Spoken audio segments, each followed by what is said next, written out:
After my sister-in-law locked my daughter's toy chest and said, "She'll play with what we approve," my husband turned off the lights.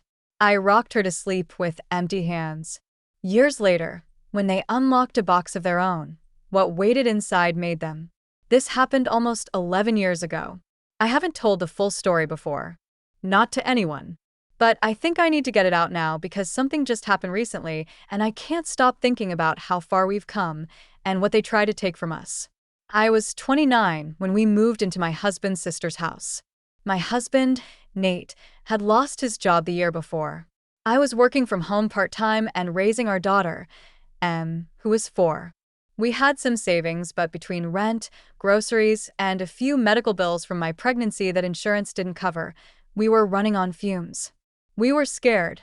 Nate's sister, Denise, offered us the guest room in their house until we got back on our feet. We were grateful. We thought they were helping us out of kindness. Denise and her husband Mark had a big 2-story house in the suburbs. 4 bedrooms, 2.5 baths. They had 2 kids, both a little older than Em. They went to a private school. Everything in the house was beige, organized, and spotless. We were told from the beginning that this was temporary. That we'd have to respect the routine. That they didn't want their kids picking up bad habits. The rules started small. No toys outside the guest room. Then no loud play after 6 p.m. Then no eating outside the kitchen. Then only organic snacks. Then no screens unless everyone was watching the same thing. Then no coloring books because Denise didn't like the visual clutter. I tried to make it work. I bit my tongue. I organized Em's toys neatly in a little chest next to the bed. I made sure she cleaned up after herself. I kept her quiet during family quiet hour, even though she was 4 and didn't know what that meant. I apologized every time she cried. I stopped playing music in the mornings. I didn't decorate. I didn't hang anything on the walls. I stopped inviting friends over. I just kept thinking, it's only temporary. But Denise didn't want it to feel temporary. She wanted control. That's what I didn't understand back then. She didn't want to help. She wanted us to owe her. One afternoon, Em was playing in the living room while I was doing dishes. She had lined up her stuffed animals in a row on the rug and was pretending they were going to the doctor. It was quiet, harmless. But when Denise walked in and saw it, she stopped cold and said, "No." No. We talked about this. She knows the rules. I told her I was just finishing the dishes, and then we'd clean up. She didn't answer me. She just walked over, picked up the toys roughly, and started putting them in a bin. She carried the bin to our guest room, dumped them into Em's toy chest, closed it, and locked it. I didn't even know she had a lock for it. I followed her and asked what she was doing. "She'll play with what we approve," she said, like it was the most normal thing in the world. You've been here long enough to know that structure is important in this house.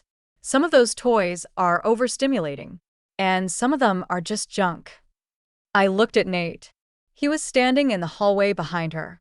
He looked tired, like he wasn't surprised. I said, "She sleeps with one of those every night." "That elephant? From my mom?" Denise looked at me like I was being overdramatic. "We'll go through it tomorrow. If there's something truly sentimental, you can have it back. But she needs limits." And that was it. That night, Em cried for over an hour. She asked for her elephant. She asked for her book. She asked for her little night light that Denise had replaced with something more calming. I held her in the dark and rocked her with nothing in my hands. She eventually fell asleep, exhausted and red-eyed. When I looked up, Nate was still in the doorway. He didn't say anything, just reached over and turned off the light.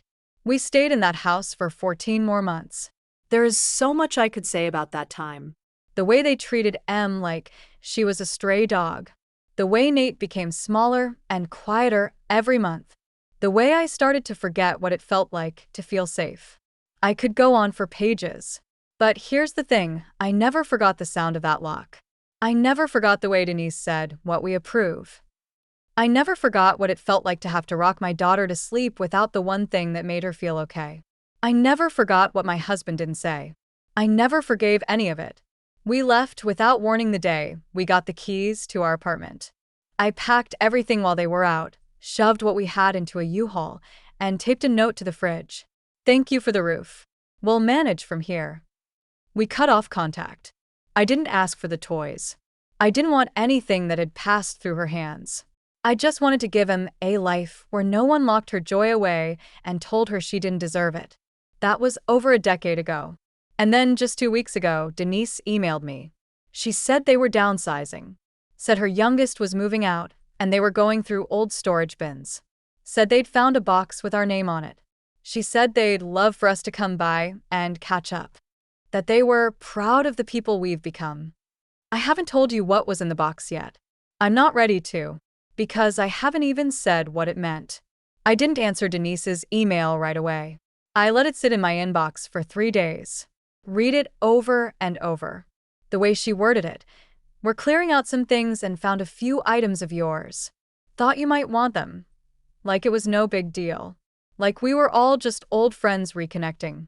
Like there was no history. No damage. No night I held my daughter in the dark while her toys sat under lock and key in the next room. I showed it to Nate. He stared at the screen and didn't say anything at first. Then he said, if it's her way of trying to make peace, maybe we should let her. I said, she doesn't get to make peace now. She made choices. We lived with them. He didn't respond, just walked out of the room. That's been our pattern for years now, me remembering everything, him pretending it was just a tough season. I didn't go for closure. I didn't go to forgive. I went because I needed to see what she thought was left. Em didn't come with me. She's 15 now. She just said, I don't care what she has. If it mattered, she wouldn't have thrown it in a box in the first place. She's so much stronger than I was at her age. So I went alone. Their house hasn't changed much. Still beige. Still spotless. Still smells like lemon and artificial lavender. Denise greeted me at the door like we were best friends at a school reunion. Fake warmth. Overpracticed smile. You look great, she said, like none of it had happened. Mark was there too, sitting on the couch with a beer in his hand. Nodded at me, didn't stand up. Hey, stranger, he said. They led me to the garage. That's where the box was. A plastic tub with our last name in faded black marker. The lid was dusty. We kept it all these years, Denise said, smiling. Didn't want to throw anything out that might have sentimental value. I didn't answer. I just opened it. On top was the elephant. My mom's gift to Em, faded, but not ruined. I stared at it for a long time. Then I moved it aside. Underneath were the drawings. Some of them torn. A few of the stuffed animals. That red storybook with the ripped spine. And then I found the lock. Not just the lock. The padlock she'd used to seal the toy chest. Still attached to a little latch. She had thrown it in the box like a souvenir. It hit me harder than I expected. I wasn't just remembering what it sounded like. I was holding it. I was holding the exact object she'd used to shut my daughter down. Denise was still talking. We thought maybe Em would want to see her old things now that she's older. Funny how these little trinkets meant so much back then, isn't it? I didn't answer. Then I noticed something under the books, an old spiral notebook. It wasn't ours. I picked it up, flipped through it. Notes. Schedules. Chore charts. Pages and pages of Denise's handwriting. And then, on one page, my daughter's name. A list of things underneath it. Em's habits to monitor. Talks to herself, overly attached to plush toys to resist bedtime, emotional when corrected, possible sensory issue. I flipped to the next page. More of the same. Some of it labeled intervention ideas. Some of it marked with red highlighter. One note said, can't allow her to become another coddled child. She needs to adapt. I couldn't breathe for a second. My ears were ringing. They hadn't just thought she was messy. They thought she was broken. Something to fix. Something they had the right to control. I looked up. Denise saw what I was holding. Her face changed. Oh, that was just my old behavior notes. From when I was doing the parenting course. I kept logs for all the kids. It was just something we did back then, part of the training. You know how it is. I said, you kept records on my daughter? She laughed nervously. Don't be dramatic. It was just notes.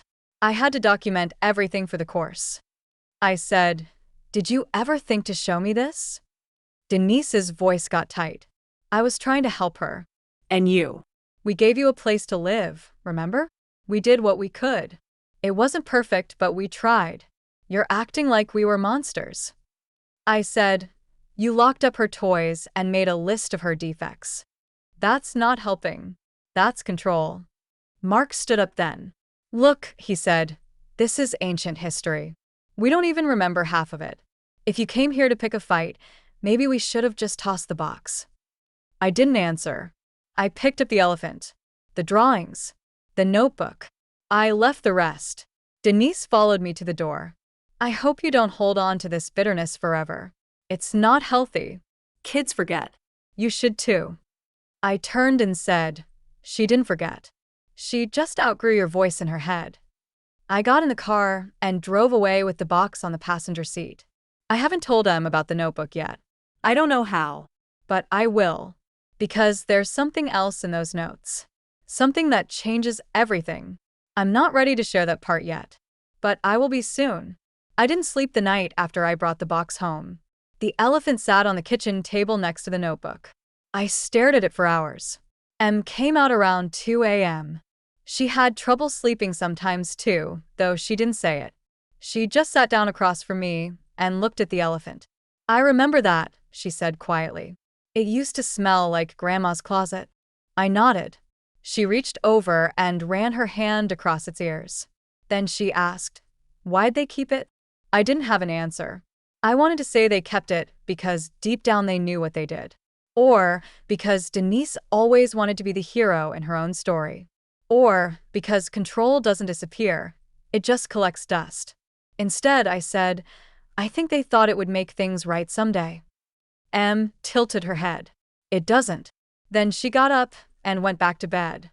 I waited another 2 days before I opened the notebook again. Not the front, the back.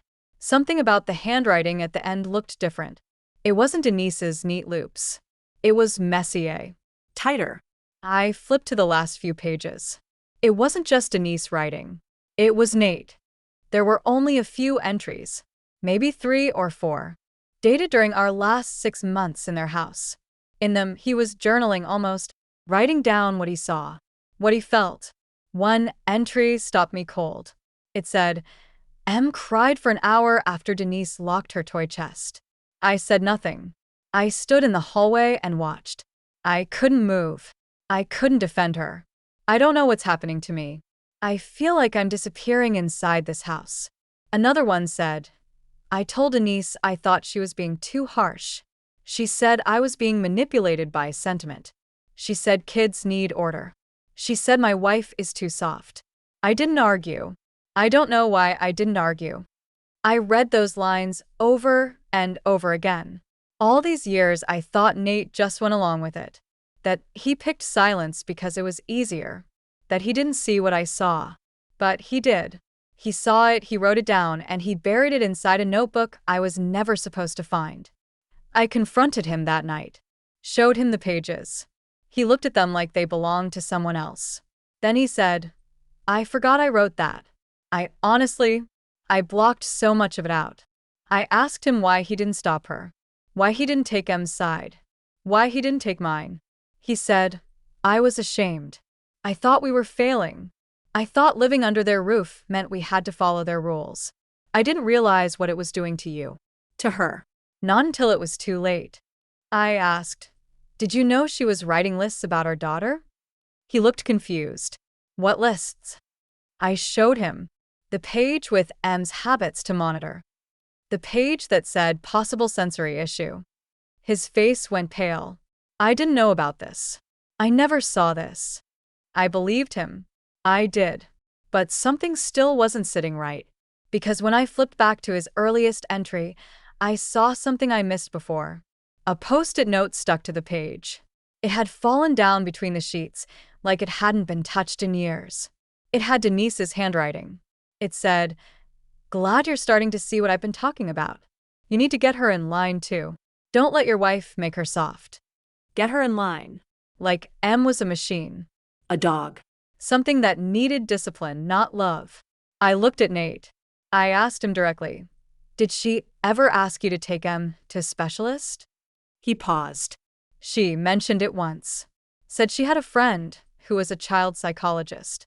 Said maybe it would help. But I never followed up. I asked, "Did she offer to set it up?" He nodded slowly. Yeah. She said she'd make some calls. Then it hit me. There was one week, near the end of our stay, where Em came home from an outing with Denise and her kids and was quiet for 2 days straight. Wouldn't talk, wouldn't play, wouldn't eat anything but toast. I asked her what happened.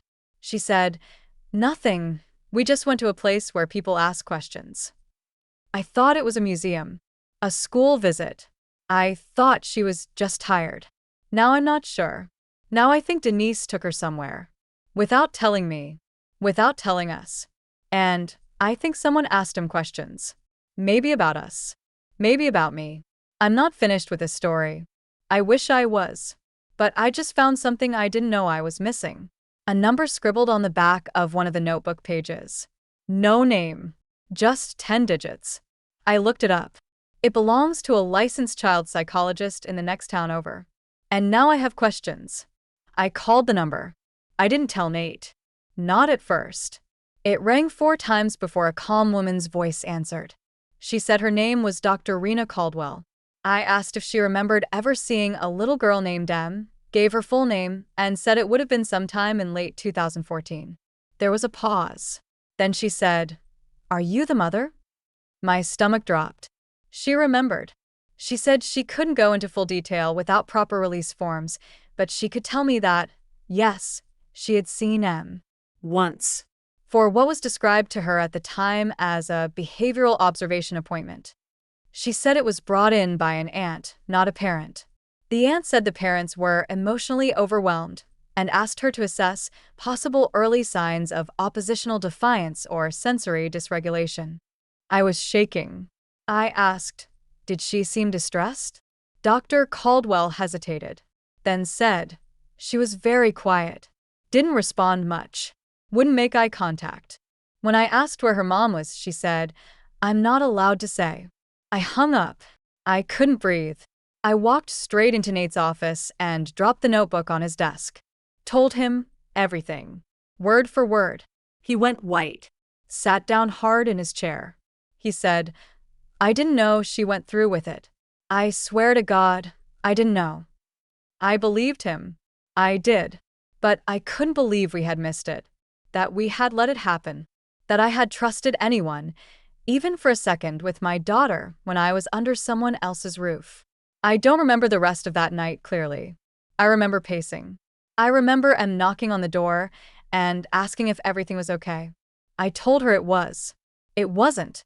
The next morning, I opened the box again. I was looking for anything else. Something I missed. That's when I found the envelope. It was stuck to the underside of the lid, taped down. Yellowed. Almost invisible unless you knew to look for it. Inside were printed pages. Emails. Between Denise and someone else, Dr. Caldwell. The first one was Denise introducing herself. She said her niece was struggling, and her brother and sister-in-law were not emotionally stable enough to take action. She asked if she could bring the girl in quietly, just for a consultation. She said, "We're trying to prevent more serious issues down the road, but the parents are in denial." My hands were shaking so hard I could barely turn the pages. One of the replies from the doctor included a consent form, signed. But the signature didn't look like mine. It wasn't mine. It looked like Nate's. I stared at it for a long time. I turned it around, looked at it in the light, traced the loops and lines. It was his name. His handwriting. But when I asked him, he swore he never saw it before. So now I had a second question. If he didn't sign it, who did? I flipped back through the notebook, through Denise's pages. She had practiced other people's handwriting before. I remembered that. She used to sign school forms for her kids when Mark forgot. Once she bragged about forging a permission slip for a ski trip. "Nobody checks anything anymore," she said, laughing. And now, sitting in my kitchen, I was holding what looked like my husband's forged signature on a legal document used to take my daughter to a psych evaluation without my knowledge. I wanted to scream. I wanted to burn the entire box. But I didn't. Because this wasn't just about anger anymore. It wasn't just old trauma bubbling up. It wasn't even about the elephant or the notebook or the cold beige walls. It was about proof. I had kept quiet for years. Everyone thought we left quietly, that we were just another broke couple who moved on and moved out. But now I had evidence. Paper. Names. Dates. A list of things they did behind our backs while acting like they were helping. And I wasn't the only one who needed to see it, because 2 days later, Em came to me with something in her hand.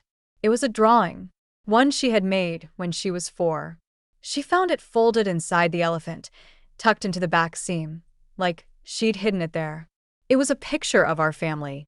Me, Em, Nate, and Denise. But Denise was drawn with big red XS over her eyes. And in the corner, in tiny letters, "Don't tell her. She gets mad." I still don't know what else happened during that appointment.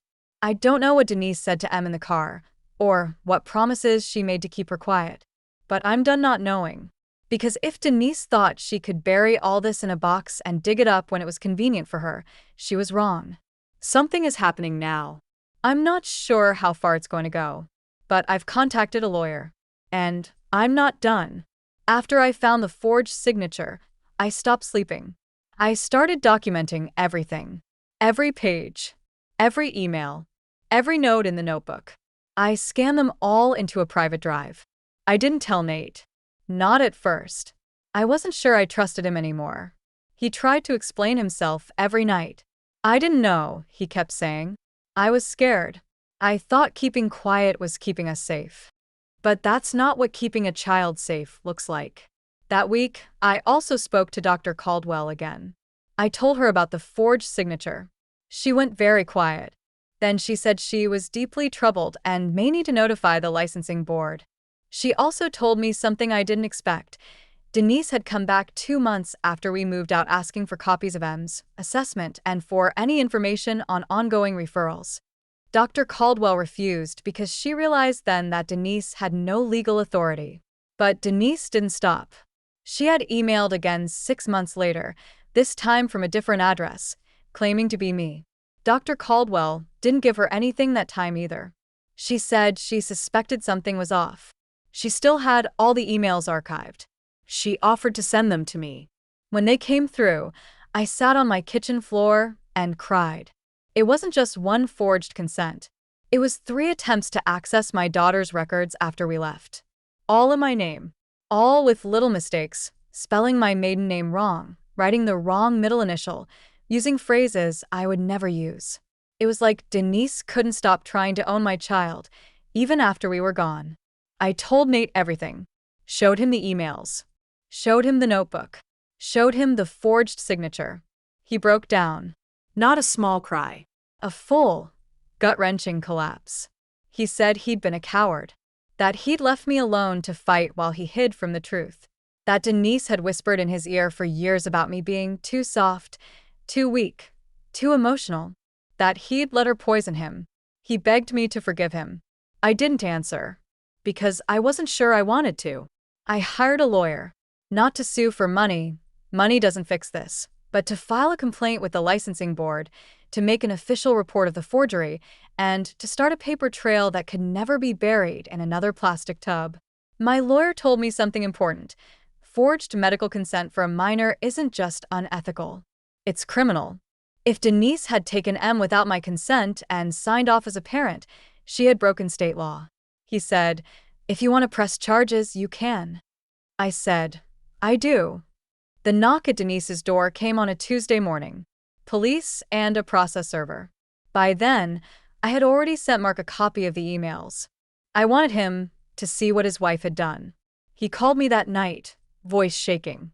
"I didn't know," he said. "I thought she was just strict. I didn't know it went that far." I said, "You lived with her. You knew enough." And I hung up. The last time I saw Denise in person was at the courthouse. She was pale, hair pulled back too tight. No smile this time. She didn't look like the queen of the beige house anymore. She looked like someone caught holding something ugly in her hands.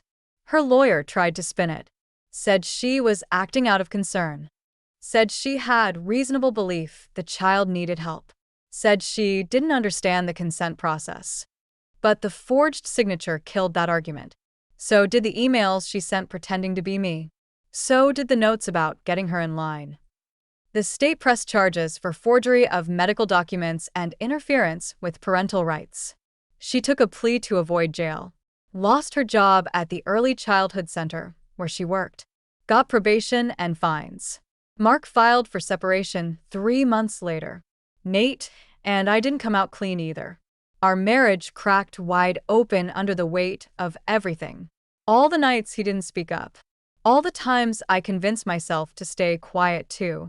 All the ways we both let someone else's rules reshape our child's early life. We tried therapy. We tried forgiveness. But every time I looked at him, I saw him standing in that hallway while Em cried for her elephant. So I left. I took Em. We moved into a small apartment, just the two of us. It's not perfect. It's not fancy. But it's ours. The night we moved in, Em handed me the elephant. She said, "You can keep it now. I don't need it anymore."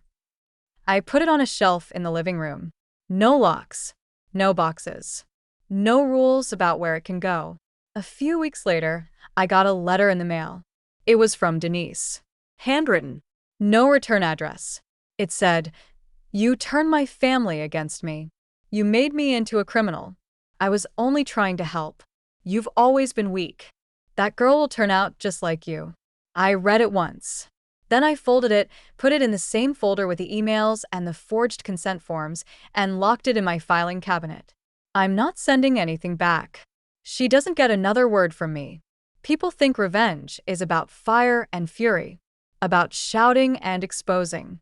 But sometimes revenge is just truth written down, held up to the light where everyone can see it.